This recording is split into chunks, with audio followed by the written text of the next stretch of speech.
दिलं नाही यश आणलंय वढून साऱ्या संकटांशी असं लढून जिद्द होती म्हणून डावलंय करून बसणार नाही लाचार बनून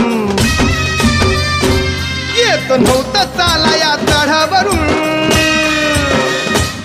आता तू चालणार गडावरून कुबड्यावाल्यांची नव्हती नुसतीच हुल कुबड्यावाल्यांची नव्हती नुसतीच हुल आम्ही ठरलोय यात सक्सेसफुल आम्ही ठरलोय यात सक्सेसफुल